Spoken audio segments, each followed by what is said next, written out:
Ito po ay karanasan ng kapitbahay po ng tiyahing ko. Natawagin nyo na lang po na si Lando. Ang taon ay 1985. Noong mga panahon na iyon ay binata pa si Lando at may 21 taong gulang. Nakatira sila sa Tubod, Lanao del Norte. Isang araw ay napagdesisyonan ni Lando na dumayo ng trabaho sa syudad ng Iligan sapagkat nagsasawa na siya sa kanila dahil walang ibang trabaho kundi sa koprahan at manungkit ng nyug. Hindi naman sumang-ayon ang kanyang ina at pinipigilan pa nga siya nito noong una at pinayuhan na wag nang lumayo pa. Ngunit desidido si Lando at buo na ang kanyang pasya dahil maganda ang trabahong iniaalok sa kanya doon bilang isang gwardya. Dahil doon ay wala nang nagawa pa ang kanyang ina, kaya binigyan na lamang siya nito ng isang kapirasong papel na mayroong nakasulat na dasal at sinabihan siya nito mag-iingat na palagi. Binilinan siya nito na wag niyang iaalis iyon sa kanyang katawan at magagamit niya ito sa panahon ng panganib na palagi niya raw itong dalhin kahit saan siya magpunta. Lumipas ang may 1 buwan at nawiwili na siya sa kanyang bagong trabaho bilang isang gwardya. Isang araw na nakawan ang katabing establishmento ng mga gamit at nakita ni Lando ang taong nagnakaw ngunit di niya ito inabot. Pagbalik ni Lando ay nakita niya na may binubugbog na ang gwardya ng nanakawang establishmento. Agad namang inawat iyon ni Lando at sinabing hindi iyon ang kumuha at mali ito sa kanyang hinala. Awang-awa si Lando sa sinapit ng napagbintangang lalaki. Bugbog sarado ito sa gwardya. Tinulungan ito ni Lando na magamot ang mga tinamong sugat. Simula noon ay madalas nang dumaraan doon ang lalaki na halos kaidaran lang niya at nagkukwentuhan sila tuwing magagawi ito doon. Hanggang sa naging malapit na nga sila sa isa't isa at naging kaibigan na ito ni Lando. Minsan ay niyaya siya nito sa kanila dahil piyesta di umano sa kanilang lugar. At dahil day off naman siya sa mismong araw na iyon ay nagpaunlak naman si Lando. Nang sumapit na ang araw ng sinasabing piyesta ay sumama na siya at bumiyahe silang magkaibigan. Nang marating nila ang lugar ng kaibigan ay agad niyang napansin ang pagiging tahimik ng lugar. Medyo mababa ang kinatitirikan ng bahay ng kanyang kaibigan. Sa bandang itaas na bahagi naman ay may ilang mga kabahayang magkakalapit na naroon. Pagpasok nila sa bahay ng kanyang kaibigan ay magiliw siyang tinanggap ng ina nito sa kanilang pamamahay. Gumanti naman siya ng pagbati dito. Makalipas ang ilang minuto ay nagpaalam sa kanya ang kaibigan pagkat may gagawin lamang daw itong sandali. Nang maiwan siyang mag-isa sa sala ay iniikot ni Lando ang kanyang paningin sa kabahayan. Sa may silong ng bahay ay may nakita siyang isang malaking kawa na nakasalang at may tubig na iyon. Kaya nasabi niya sa kanyang sarili na pinaghahandaan pa lang talaga ng mga tao doon ang piyesta. Ngunit ang ipinagtataka niya ay bakit tila napakatahimik na nakakapagdulot iyon sa kanya ng kaba.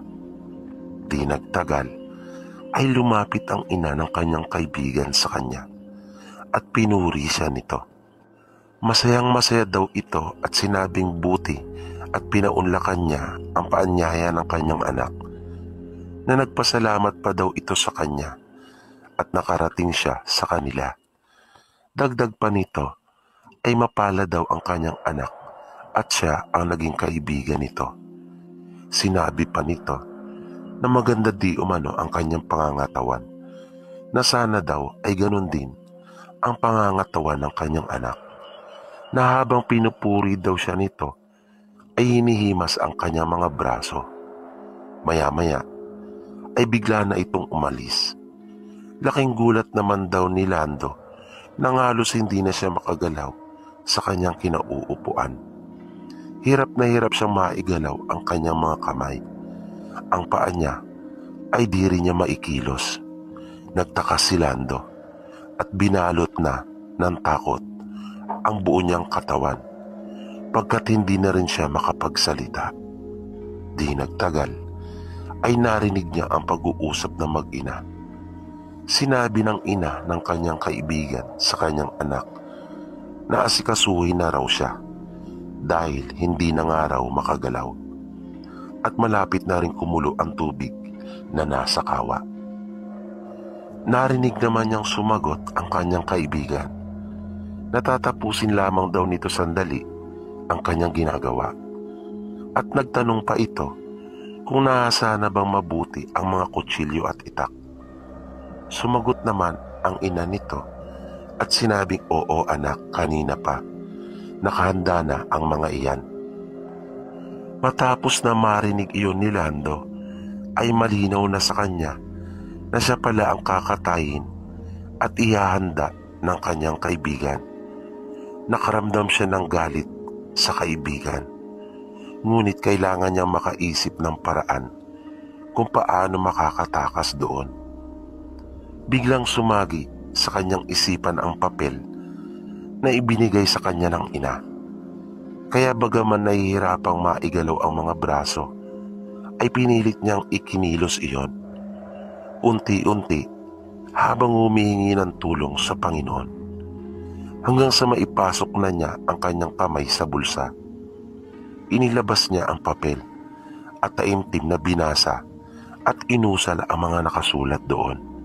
Matapos mabasa at mausal ang mga nakasulat sa papel, ay laking galak niya at nabuhayan siya ng loob pagkat naigalaw na niya ang kanyang katawan. Kaya wala na siyang sinayang na sandali. Mabilis siyang lumabas ng bahay at kumaripas ng takbo. Nang nasa bandang itaas na siya, ay naririnig pa niya ang pag-uusap na mag-ina na nagtaka ang kanyang kaibigan pagkat wala na siya roon. Na nagtanong pa ito at sinabing, "Nay, nasaan na?" Na narinig naman niyang sinabi ng ina nito na naroon lamang daw siya nang iwan nito at nakaupo. Na habang mabilis siyang lumalayo, ay naisip ni Lando na aswang pala ang mga ito, na sa kabila ng kabutihang ginawa niya rito, ay iyon pa ang igaganti sa kanya. Matapos mangyari iyon, ay nagpasya si Lando na umuwi na sa kanilang probinsya at doon na lamang uli magtrabaho.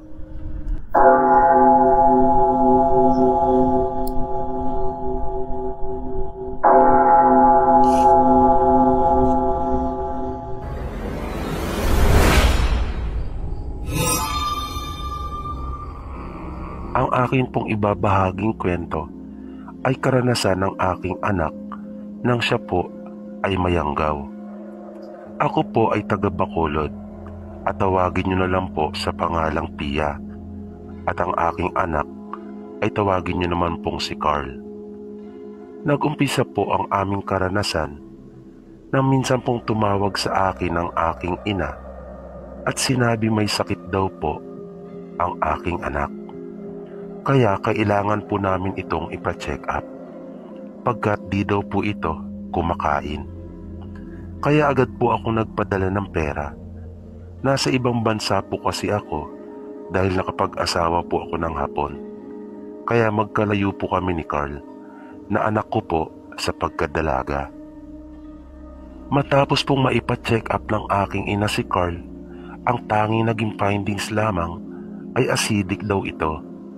Kaya binigyan po sila ng reseta ng doktor para sa mga gamot ng aking anak.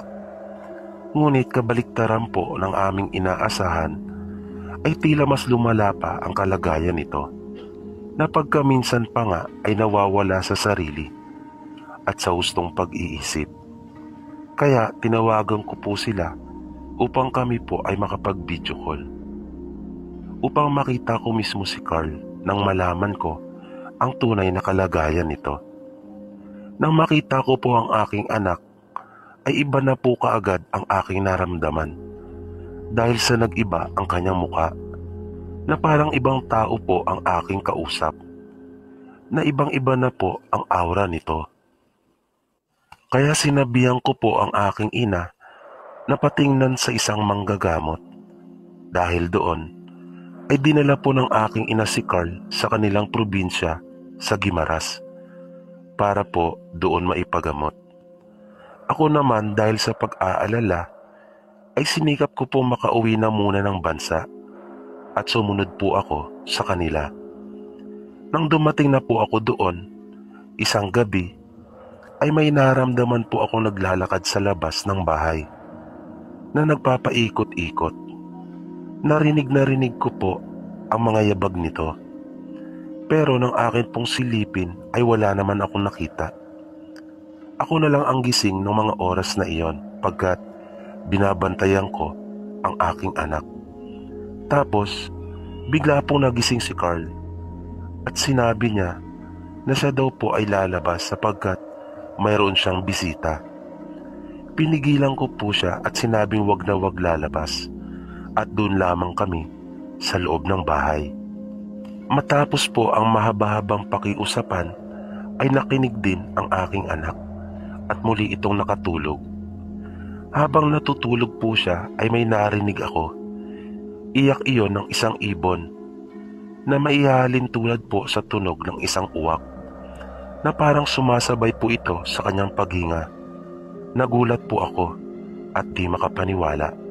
Kaya inilapit ko pa po ang aking pandinig sa kanyang bibig upang siguraduhin kung tama nga ba ang aking narinig. Dahil po doon ay nakaramdam po ako ng pagkadiskontento sa manggagamot. Kaya pinatapos ko lamang po ang gamutan at bumalik na kami sa Bacolod. Nang dumating po kami sa Bacolod ay may nangyaring kababalagan sa amin na hindi ko po talaga makakalimutan. Mag-aalas 6 po iyon ng gabi nang bigla pong magsisigaw ang aking anak at binabanggit ang buong pangalan ng kanyang matalik na kaibigan. Na sinasabi niya po na siyang may gawa noon sa kanya. Paulit-ulit po niyang sinasabi iyon nang bigla pong namatay ang aming ilaw sa kwarto, na ikinagulat ko at naramdaman kong binalot po talaga ang buong katawan ko ng matinding takot. Pagkat tanging ilaw lang namin sa kwarto ang namatay, nabigla akong nakakita at naaninagan ko po ang 3 tao na nasa likod ng aking anak na nakatunghay sa kanya, na nang sabihin ko sa kanila ay wala naman daw silang nakikita, na tanging ako lang pala ang nakakakita noon. Naguguluhan man po ako kung sino ang mga taong iyon, ay nagtanong ako sa kanila kung bakit nila ginagawa iyon sa aking anak. Matapos kong makapagtanong ay biglang naglaho na ang mga ito at nagbukas na biglang muli ang ilaw, na nang ilarawan ko ang mga itsura nito ay sinabi ng aking anak na iyon daw ang mag-anak ng kanyang matalik na kaibigan. Ilang sandali lang ay dumating naman ang aking pinsan pagkat nabalitaan daw niya ang nangyari sa aking anak at sinabi nito sa akin na may nakikilala siyang isang magaling na manggagamot. Kaya nakiusap ako dito na kung maaari ay samahan niya kami doon. Kaya umalis kaming 3 kasama ang kanyang asawa, na hindi pa nakisama ang panahon ng mga pagkakataon na iyon, pagkat habang lulan kami ng sasakyan at binabaybay namin ang daan papunta sa manggagamot, ay bumuhos ang napakalakas na ulan na animoy may bagyo. Ngunit nagpatuloy kami sapagkat lubha na po akong nag-aalala sa aking anak. Pagbaba namin mula sa kotse, na naglalakad na kami papunta sa bahay ng manggagamot, ay may nagparamdam pa sa amin na tila sinusundan talaga kami, na nararamdaman namin at naririnig ang pagaspas nito sa aming uluhan. Ngunit di ako nagpadaig sa takot dahil naiisip ko na buhay ng aking anak ang nakasalalay, na wala kaming dapat na sayanging sandali. Nanalangin na lamang ako habang kami ay naglalakad at nilalakasan ko po ang aking boses na kung saan-saan pa kami nakarating pagkat tila inililigaw kami. Nang masapit namin ang bahay ng manggagamot ay agad naming sinabi ang aming pakay. Nang ginagamot na ang aking anak ay talagang nangilabot ako sapagkat nakita namin siya na kumukumpas na akala mo ay akmang lilipad at lumilika ng huni ng isang aswang. Nang makahanap ako ng pagkakataon ay tinapat ko ang manggagamot kung mapapagaling ba niyang talaga ang aking anak at matatanggal niya kung anuman ang nasa katawan nito. Kanya naman akong binigyan ng matibay na pag-asa at tiniyak ang paggaling ng aking anak na si Carl, na ng mga panahon nangyayari pa nga ang gamutan ay makailang ulit pa kami nakatanggap ng mensahe sa cellphone na sinasabing mamamatay daw po kaming lahat, na pag-amin namang tatawagan ang numerong iyon ay out of coverage, na noong huli nga ay kinumpirma ng manggagamot na ang matalik niyang kaibigan ang may gawa at ang pamilya nito, na may lahi pala talaga itong aswang, na hindi ko po lubos maisip na magagawa nila iyon sa aking anak pagkat hindi na po iba ang turing sa kanila ni Carl, na kailangan pala talaga mag-ingat at wag basta na lamang magtiwala. At ipinadala ko nga rin po pala ang larawang ito ng mga bagay na nakuha sa aking anak. Na magaling na po si Carl ay nagkwento po siya sa akin. Sa pagkakatanda daw po niya ay binigyan siya di umano ng adobong atay, na doon na nagsimulang makaramdam siya ng mga pagbabago sa kanyang sarili. Sa ngayon po ay wala naman ng gumagambala pa sa akin pong anak. Hanggang dito na lamang po at sana ay inyo pong magustuhan ang amin pong totoong kwento ng kababalaghan.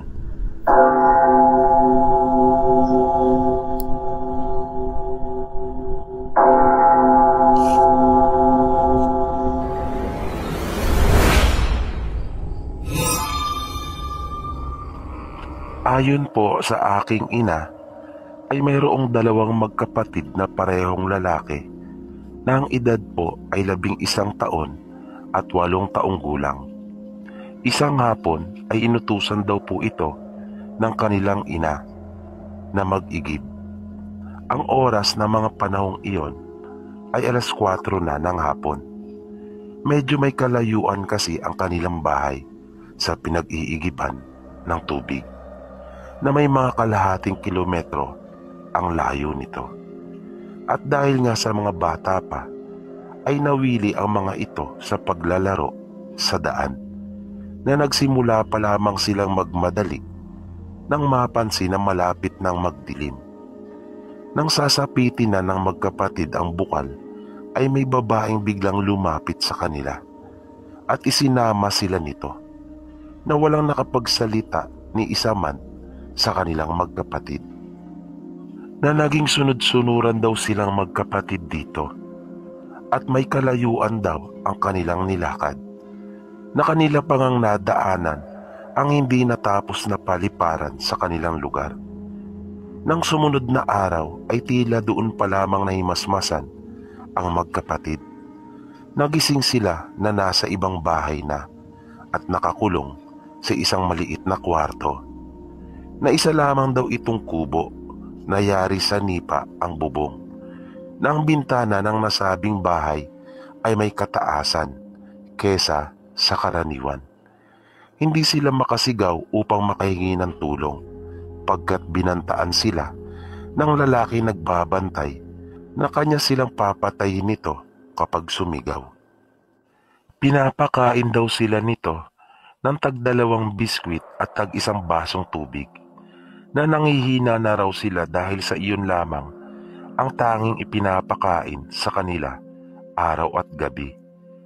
Nang sumunod na hapon, napansin ng magkapatid na mahimbing na nakatulog ang lalaki na nagbabantay sa kanila at naririnig pa nila na humihilik ito. Kaya naglakas loob ang magkapatid na tumakas. Sinubukan ng mas matanda sa dalawang bata na akyatin ang bintana. Nang matagumpay nitong maakyat ang bintana, ay kanya nang inabot ang kapatid nito. Ngunit nakaramdam itong bigla ng takot. Kaya pinilit pa niya ito at sinabing huwag mag-alala pagkat makakaalis na sila doon. Na nung masilip nila na medyo maliwanag pa, ay nabuhayan ang mga ito. Sa tansya nila ay mga 5:00 pa lamang ng hapon, kaya pinagmadali na niya ang kanyang kapatid at sabay silang lumundag sa bintana upang tuluyan ng makalabas ng bahay. At nang nasa labas na nga sila, ay mabilis na silang tumakbong palayo. Nang bagya na silang nakakalayo sa bahay, ay napansin ng mga bata na tila pamilyar na sa kanila ang lugar. At di nga sila nagkamali pagkat nasa kabilang baryo lamang sila. Nang marating nila ang lugar na may ilang mga kabahayang naroon, ay nagsimula na silang magsisigaw at humingi ng tulong. Na nang maglabasan at lapitan ng mga tao ang magkapatid, ay naabutan nilang umiiyak ang mga ito. Nang tanungin sila ng mga tao kung ano ang nangyari sa kanila, ay agad nilang ikinuwento ang kanilang naranasan. Mabilis na kumalat sa mga baryo ang ukol sa kwento ng mga bata. Nang makarating ang balitang iyon sa kanilang mga magulang, ay agad na silang pinuntahan ng mga ito. Masayang masaya ang kanilang mga magulang nang makita silang muli nito. Agad sila nagpunta sa barangay at kinausap ng kapitan upang tulungan na maisuplong sa mga pulis at pagbayarin ang mga taong kumuha sa magkapatid. Nang kaharap na nila ang mga pulis, ay ipinasalaysay sa kanila ang buong pangyayari. Nang ilarawan ng 2 bata ang mga taong kumuha sa kanila, ay nagulat ang mga taong naroon, pagkat pinaghihinala ang aswang ang mga taong iyon, na mag-asawa pala ang mga ito. Kaya galit ang naging reaksyon ng mga taga-baryo, lalo na ang magulang ng mga bata. Dahil doon ay agad na ipinatawag ng kapitan ang mag-asawang pinaghihinalaang aswang na siyang kumuha sa mga bata upang humarap sa mga pulis at nang sa ganon ay makapagpaliwanag. Sinabihan ng mga pulis ang 2 bata na kanilang ituro kung sino ang kumuha sa kanila. Binili na naman ng mga taga roon ang 2 bata na kapag nakaharap na nila ang mag-asawa ay iwasang tumingin sa mata ng mga ito. Nang dumating ang mag-asawang aswang doon, ay nakitaan agad nila ng takot ang 8 taong gulang na nanginig ito nang makita ang mag-asawa. Nang hindi magkasundo sa barangay ang magkabilang panig, ay nakarating talaga sa korte ang usapin. Ngunit maring itinanggi ng mag-asawa ang mga ipinaparatang sa kanila. Itinanggi nilang lahat iyon, ang kanilang pagiging aswang, ang pagkuha sa bata, at lalo na ang ukol sa tangkang pagpatay sa mga ito, na sinasabing balak nilang katayin ang 2 bata. At dahil sa walang matibay na ebidensya, idagdag pa na hindi pinaniniwalaan sa korte ang ukol sa mga ganitong bagay tulad ng tungkol sa aswang, ay nabasura ang kaso. Kaya lalong nagalit ang mga tao sa baryo dahil sa naisip nilang hindi makakamtan ang hustisya sa nangyari sa 2 bata, at takot na rin na baka muli pang maulit iyon, na maaaring sa kanilang anak naman mismo ito mangyari. Kaya nagkaisa sila at magkakasamang sinunog ang bahay na mag-asawa. Dahil doon ay napilitan ang mga ito na lumipat. Noong huli ay nabalitaan lang nasa kabilang bayan na ang mga ito at di na naulit pa ang insidenteng iyon sa kanilang lugar.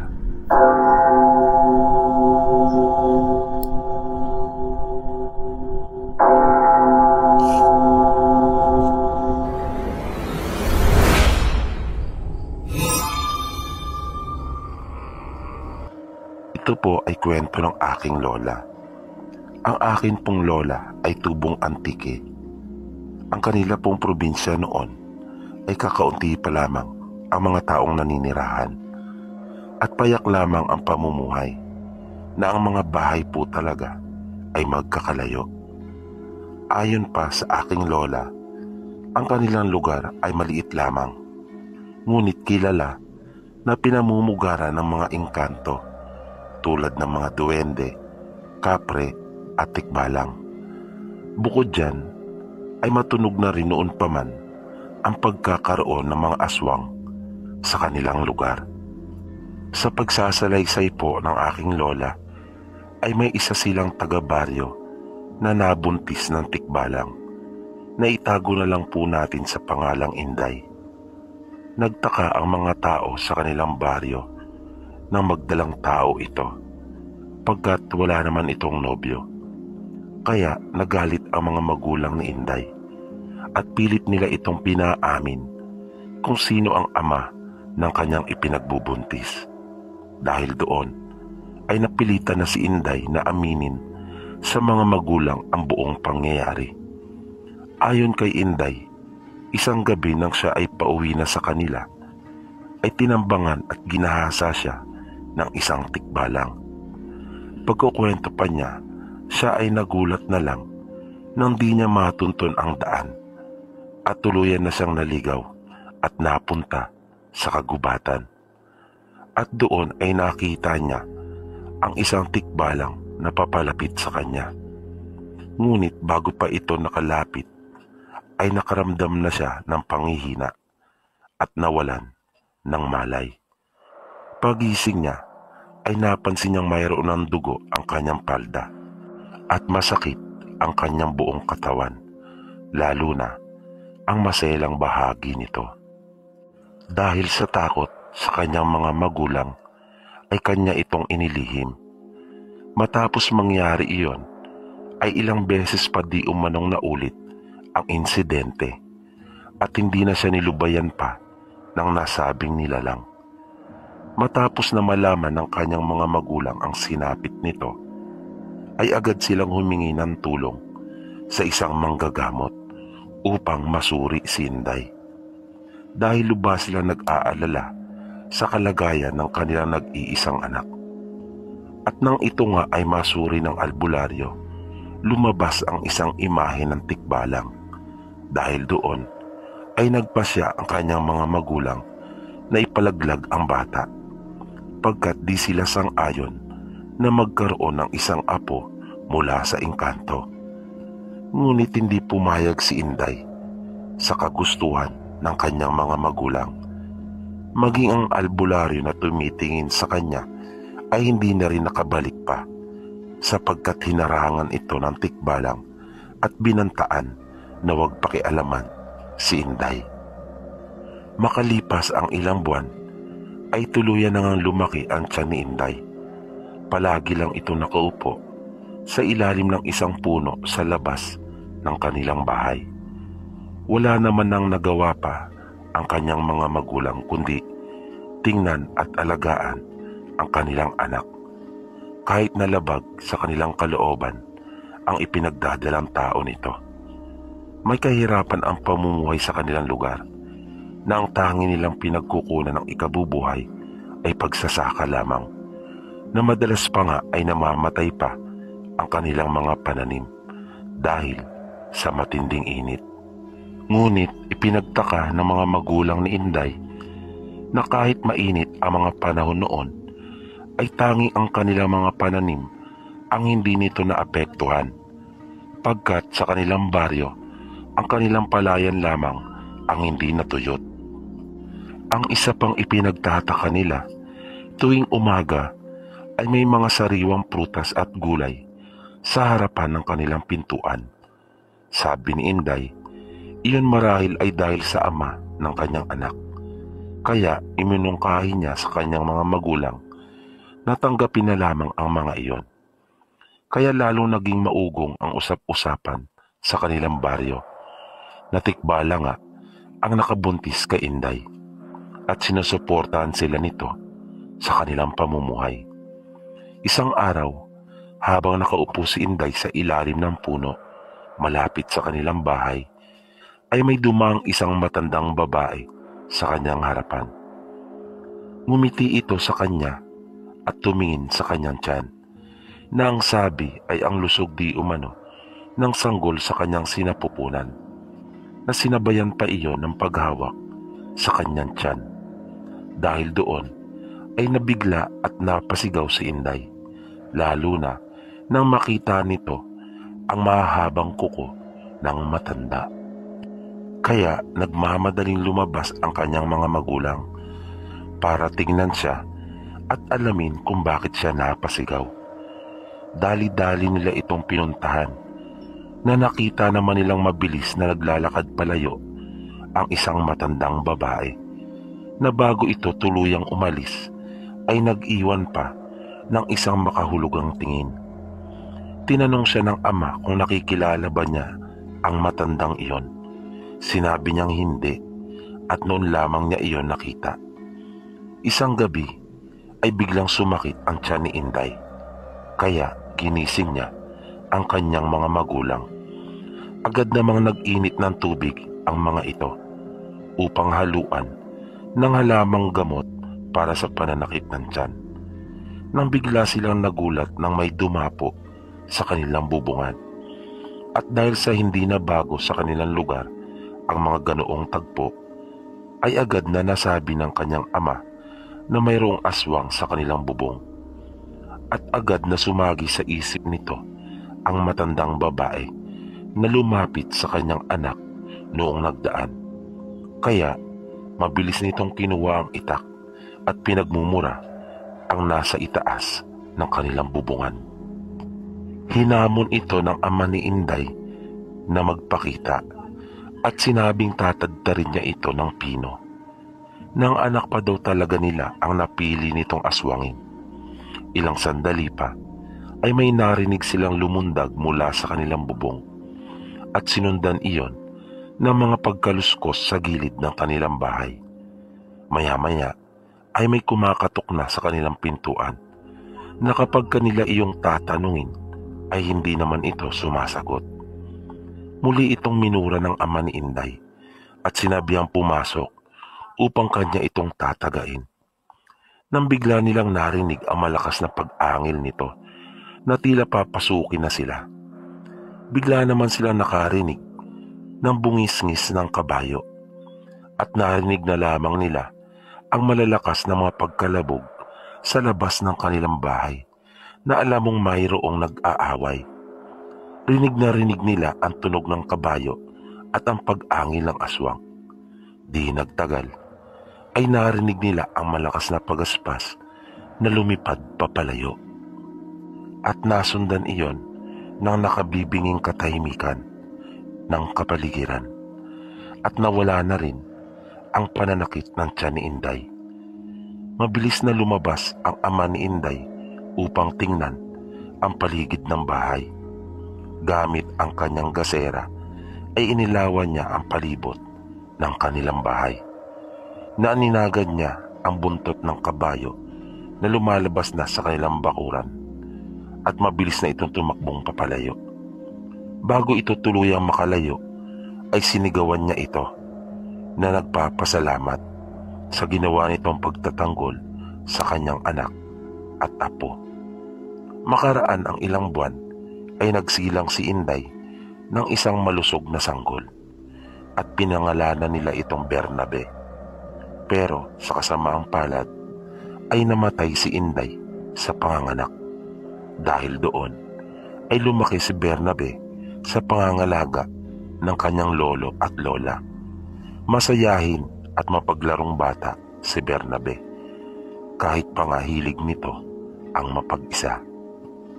Noong mga 12 taong gulang na si Bernabe ay naging kilala ito sa kanilang baryo dahil sa mga ginagawa nitong kapilyuhan tulad ng pamimitas ng mga gulay at prutas na pananim ng iba. Nalalaman nila na si Bernabe ang gumagawa noon pagkat kanilang naririnig ang pagtawa nito habang nagtatago, na sinasadya pa lang talaga iyon ni Bernabe dahil gustong-gusto nito na hinahabol siya ng mga taong ginagawa niya ng kalokohan. Natutuwa siya na nagpapahabol sa mga ito dahil sa angking bilis nito na kanya pa itong lilingunin tsaka pagkatapos ay lalabasan ng kanyang dila. Palagi naman ito napapalo ng kanyang lolo at lola dahil sa kanyang kapilyuhan. Ngunit lingid sa kaalaman ng marami ay may angkin pala itong kakayahan maliban sa bilis nito sa pagtakbo. Nakikita ni Bernabe ang mga hindi nakikita ng karaniwang tao. Isang araw, habang gumagala at palakad-lakad sa gubat si Bernabe, ay may nakita itong isang matanda na may dalang upas ng saging. Agad na tumakbo sa isipan nito na kanyang gagawa ng kalokohan ang matandang iyon. Kaya kanya itong sinundan. Napansin ni Bernabe na patungo ito sa isang bahay, kaya nagtago siya malapit sa kinaroroonan ng bahay na iyon. Nakita ni Bernabe na pumasok ang matanda sa loob ng bahay, kaya lumapit siya upang alamin kung ano ang gagawin noon doon. Nakita niyang kinuha nito ang bata at nagtaka siya na bakit hindi ito napansin ng ina ng sanggol na dinaanan lamang nito na nagsasaing sa dapog sa labas ng kanilang bahay. Paglabas ng matanda ay dala-dala na nito ang sanggol, kaya sinundan ito ni Bernabe at inalam kung saan ito sunod na pupunta. Inilagay at doon itinago ng matanda ang bata sa isang malaking puno at mabilis na itong umalis.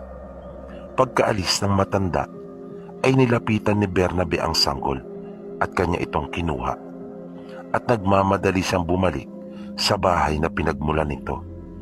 Papalapit pa lamang siya sa bahay ay napansin niya nagkakarami na ang mga tao dahil humingi na ng tulong ang ina ng bata sa mga kalapit nito pagkat napansin daw niyang hindi na humihinga ang kanyang anak.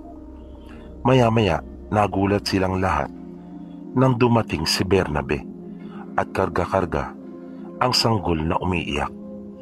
Mabilis na lumapit sa kanya ang ina ng bata at kinuha nito ang kanyang anak. Namuntik pa si Bernabeng mapagbintangan nang iba nga ay nagalit na sapagkat may kalokohan na naman daw itong ginawa. Ngunit agad na ipinaliwanag ni Bernabe ang buong pangyayari na kinuha ang bata ng isang matandang babae at pinalitan ito ng upas ng saging na nang kanilangang tingnan muli ang sanggol na nasa loob ng bahay ay naging upas na nga iyon. Dahil doon ay laking pasasalamat nila kay Bernabe at sumikat ito sa kanilang baryo na naging usap-usapan ang ginawa nitong pagliligtas sa sanggol mula sa aswang. Tuwang-tuwa naman at ipinagmamalaki ng dalawang matanda ang kanilang apo. Dahil doon ay nakalimutan na ng mga tao ang mga ginawang kapilyuhan nito. Minsan ay inabutan ito ng gabi sa daan dahil sa nalibang itong masyado sa kanyang pakikipaglaro sa ibang mga bata. Habang naglalakad si Bernabe sa daan ay nakarinig siya ng isang malakas na bungisngis ng kabayo. Nakaramdam siya ng takot. Ilang sandali pa ay tumakbo siya ng mabilis, ngunit naramdaman niyang nakasunod ito sa kanya at hindi niya ito kayang iwanan. Nang sapitin niya ang kanilang bahay, ay pagalit na tinanong ito ng kanyang lola kung ano na naman ang ginawa nitong kalokohan at bakit hingal na naman sa pagtakbo ng mabilis. Sinabi niyang wala siyang ginawang kalokohan at ipinaliwanag niya na mayroong humahabol sa kanyang tikbalang. Panandalian namang natahimik ang kanyang lola, hindi ito nakaimik. Sinabihan siya nito na maglinis na ng katawan pagkat kakain na sila maya-maya pagdating ng kanyang lolo mula sa bukid. Nang nasa pagkainan na sila, habang kumakain, ay di na naitago pa ng dalawang matanda ang ukol sa tunay na pagkatao ng kanilang apo. At sinabing baka ang tikbalang na umahabol sa kanya ay ang kanyang mismong ama. Sinabi nila dito ang buong katotohanan. Kaya ipinaliwanag ng lolo niya sa kanya na ang pagiging maloko nito at ang bilis nito sa pagtakbo, maging ang kakayahang makakita ng hindi nakikita ng karaniwang tao, ay mga katangiang namana niya sa kanyang ama na isang tikbalang. Nang mga hating gabi na, ay may narinig si Bernabe na isang malakas na bungisngis ng kabayo. Kaya lumabas ito ng kanilang bahay upang silipin iyon. Nakita niya ang isang tao na may ulo ng isang kabayo at nakatingin iyon sa kanya na tila hinihintay siyang talagang lumabas. Samantala, gising pa pala ang kanyang lolo at lola na mga pagkakataon ding iyon. Kaya sinabihan siya ng mga ito na kanyang lapitan ng ama at huwag matakot dito. Paglapit niya dito ay ipinalahad nito ang kanyang palad at may ibinigay na isang gininto ang buhok. Hinimas nito ang kanyang ulo at mabilis na itong lumayo. Ipinakita naman ni Bernabe sa kanyang lolo at lola ang ibinigay na iyon sa kanya ng ama.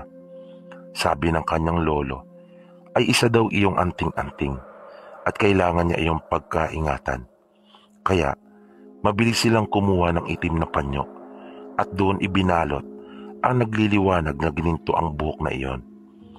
Lingid sa kaalaman ni Bernabe ay dito na pala magsisimula ang isang malaking pagsubok sa kanyang buhay. Kinabukasan, tinanong si Bernabe ng kanyang lolo kung ano ang kanyang nararamdaman. Ngayong meron na siyang anting-anting sa katawan. Sinabi naman niyang wala namang pagbabago at wala siyang napapansin na kakaiba. Sinabihan siya ng kanyang lolo na magbihis na pagkat makikipiesta sila sa kanilang mga kakilala sa kabilang bayan. Tuwang-tuwa naman at sabik na nagbihis si Bernabe pagkat yun ang unang pagkakataon na makikipiesta siya sa ibang lugar. Matapos ngang makapagganyak ay umalis na sila. Tanghali na nang kanilang marating ang bahay na kanilang pakikipamiestahan. Agad naman silang inasikaso ng may-ari ng bahay na kanilang kakilala. Marami ang handa at talaga namang nawili si Bernabe. Ang kanyang lolo naman, matapos makakain, ay agad na rin itong nakiumpok sa mga kaibigang nag-iinuman. Ngunit dahil nga medyo may kalayuan pa ang kanilang uuwian, ng mga mag-aalas 3 na ng hapon ay nagpasya na ang kanyang lola na magpaalam. Ngunit nakiusap naman ang kanyang lolo na kung maaari ay maya-maya ng konti pagkat napasarap na ito sa pakikipag-inuman sa mga kaibigang naroon na mahalata mong lasing na ito. Kaya ilang oras pa ang lumipas. Nagpaalala naman ang may-ari ng bahay na iwasan nilang magpagabi sapagkat delikado. Dahil doon ay pinilit na ng kanyang lola ang asawa nito at sinabing maggagabi na.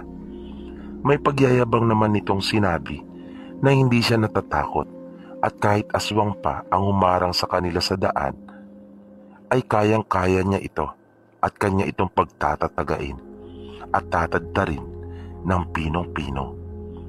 Dahil sa magdidilim na, sinabi ng kanilang kaibigan na kanya na lamang silang ipahatid sa mga kapatid nitong lalaki.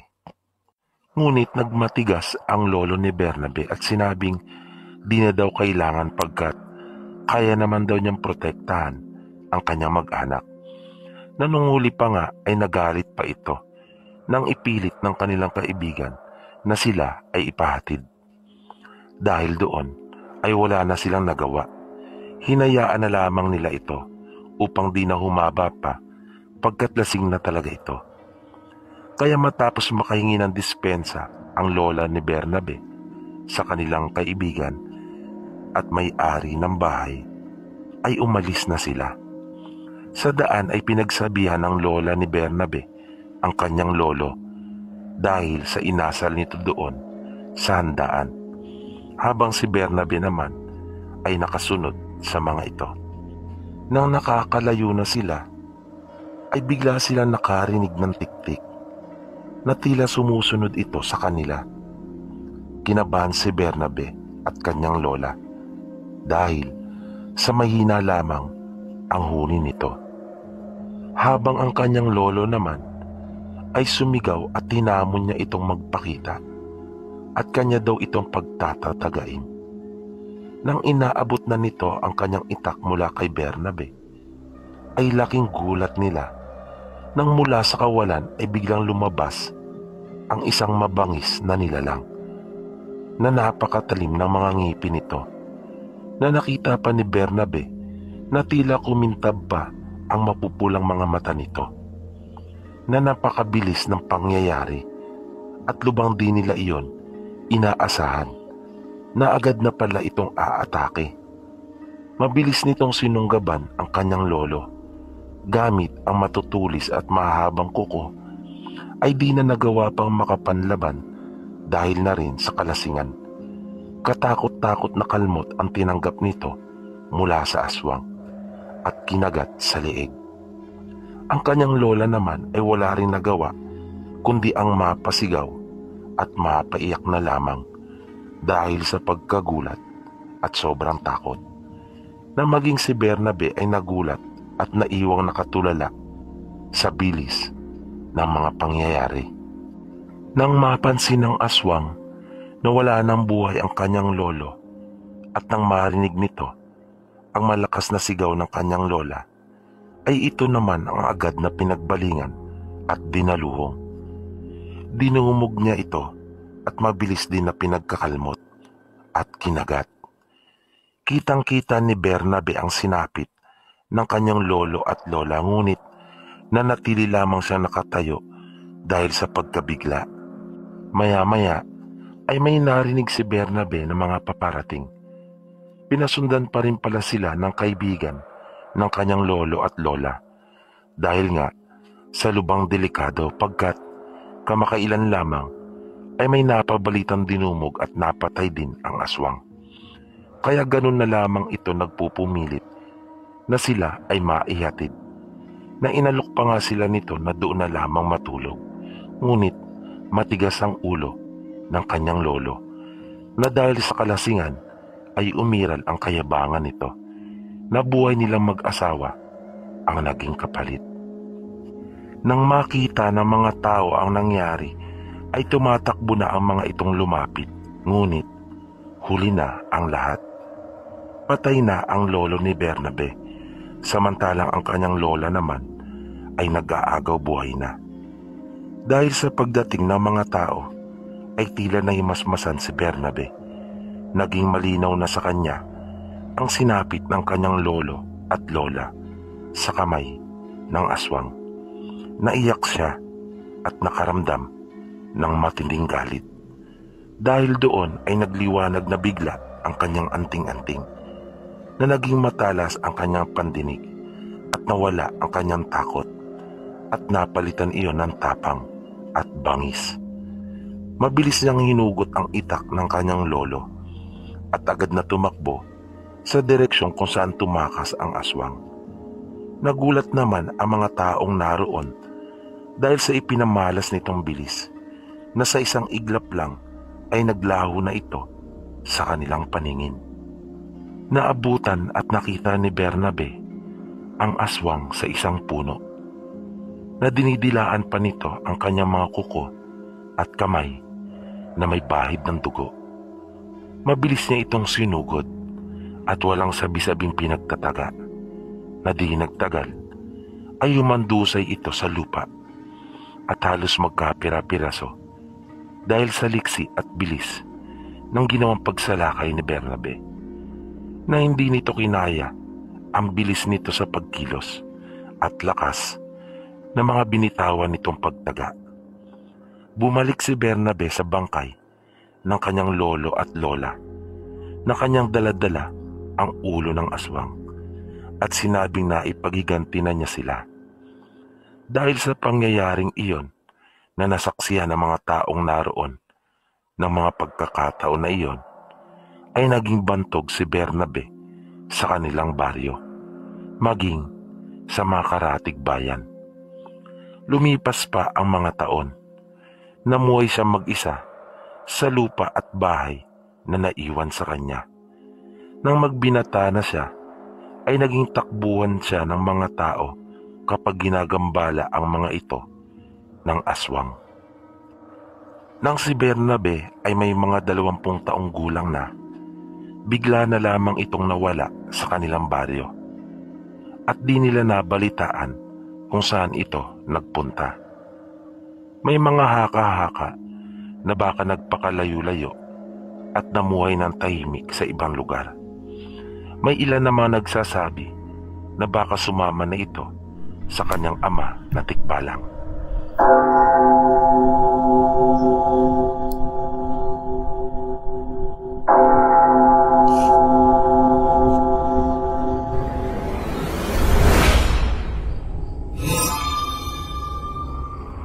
Ito po ay nangyari noong 1984. Tawagin niyo na lamang po ako sa pangalang Angie at ibabahagi ko po ang karanasan ng aking pinsan na si Oli. Mabait po ang pinsang kong si Oli at malapit po kami sa isa't isa. Madalas po siyang nasa bahay namin noon. Mga 19 na taong gulang si Oli noon, samantalang ako naman ay mga 17 taong gulang. Hanggang sa kanyang nakilala si Abby na nag-iisang anak ni Aling Ella. Simula nang makilala ng pinsan ko si Abby, madalas ay magkakasama na kaming tatlo at lagi ay magkakasabay na kumakain. Na ang paborito pa nga namin noon ay sinigang, na siya po naming malimit na inuulam. Masaya po ang aming naging samahan.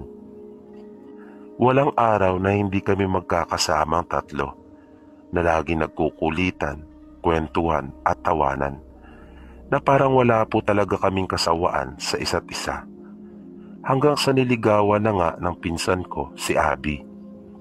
Lingid sa aming kaalaman ay may isa pa palang manliligaw si Abby. Noong huli ay nalaman din namin ang tungkol sa karibal ni Oli kay Abby. Minsan ay nagkataon na nagkasabay ng pagpunta si Oli at ang karibal nito.